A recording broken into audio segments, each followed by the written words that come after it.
ಆತ್ಮೀಯ H16 news ಅರ್ಥಾತ್ ನಮಗೆ ಸ್ವಾಗತ. ನಾನು ನಿಮ್ಮವ MI ಅಥವಾ ಮಲ್ಲಪ್ಪ ಜೋತಾವರ್.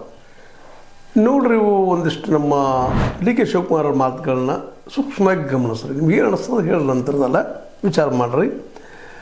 ರಾಜಕೀಯ ಕುಟುಂಬದ ಹಿನ್ನೆಲೆ ಇರದಿದ್ದರೂ ಈ ಮಟ್ಟಕ್ಕೆ ಬೆಳೆದಿದ್ದೇನೆ.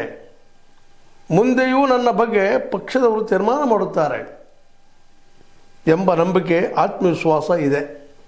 ಈ ಮಾತುಗಳು ಬಂದಾಗ ಸಹಜವಾಗಿ ಅನಿಸ್ತದೆ. ಅವ್ರನ್ನ ಪ್ರಚೋದನೆ ಮಾಡೋದಕ್ಕೆ ಕೆಲವು ಜನ ಇದ್ದಾರಿಲ್ಲ ಅಂತಲ್ಲ. ಯಾಕೆ ಸ್ವಪಕ್ಷರಾಗಿರ್ಬೋದು, ವಿರೋಧ ಪಕ್ಷದವರಾಗಿರ್ಬೋದು, ಅಥವಾ ನಮ್ಮ ಮೀಡಿಯಾದವರಾಗಿರ್ಬೋದು, ಅಥವಾ ಗೋಧಿ ಮೀಡಿಯಾದವರಾಗಿರ್ಬೋದು, ಸೋಷಿಯಲ್ ಮೀಡಿಯಾದಲ್ಲಿ ಸಾಕಷ್ಟು ಚರ್ಚೆ ಆಗ್ತಾ ಇದ್ದೇವೆ.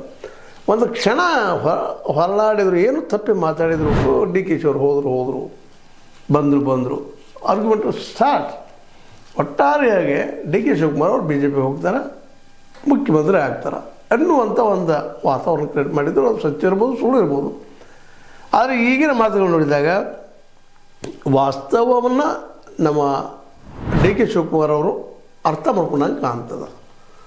ಯಾಕಂದರೆ ಯಾವುದೇ ದೃಷ್ಟಿಯಿಂದ ನೋಡಿದರೂ ಸಿದ್ದರಾಮಯ್ಯನವರು DK ಶಿ ಅವ್ರಿಗಿಂತಲೂ ಒಂದು ಕೈ ಮೇಲಿದ್ದಾರೆ.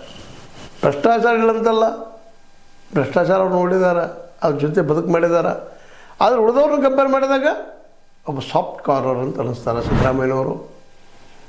ಜೊತೆಗೆ ತಮ್ಮ ಸ್ವಬಲದಿಂದ ಮೇಲಕ್ಕೆ ಬಂದಂಥವರು, ಜೊತೆಗೆ ಜನರ ಪ್ರೀತಿಯನ್ನು ಗಳಿಸ್ಕೊಂಡ್ಬಂದವರು, ಸಮಾಜವಾದಿ. ತಮಗೆ ಅನ್ಯಾಯವಾದಾಗ ಪ್ರತಿಭಟನೆ ಮಾಡಿ ಗೌಡರಿಂದ, ದೇವೇಗೌಡರಿಂದ ಹೊರಗೆ ಬಂದಂಥವರು, ಅವರು ಅನ್ಯಾಯ ಎನಿಸಿದಾಗ ಅಹಿಂದ ಕಟ್ಟಿದವರು.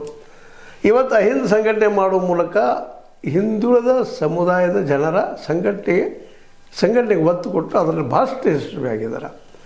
ಅದರಲ್ಲಿ ಇವತ್ತು ಲಿಂಗಾಯತ್ ಮತ್ತು ಒಕ್ಕರಿ ಲೋಬಿಗೆ ಪ್ರತಿಸ್ಪರ್ಧೆಯನ್ನು ಮಾಡುವಷ್ಟು ಮಟ್ಟಿಗೆ ಬಂದು ನಿಂತಿದ್ದಾರೆ. ಹೀಗಾಗಿ ಅವರು ಅನೇಕ ಕೆಲಸಗಳು ಇರಬಹುದು ಅವರಲ್ಲಿ, ಇಲ್ಲ ಅಂತಲ್ಲ. ಅವರು ಇಲ್ಲ ಅಂತ ಹೇಳಿಕ್ಕೆ ಹೋಗೋದಿಲ್ಲ.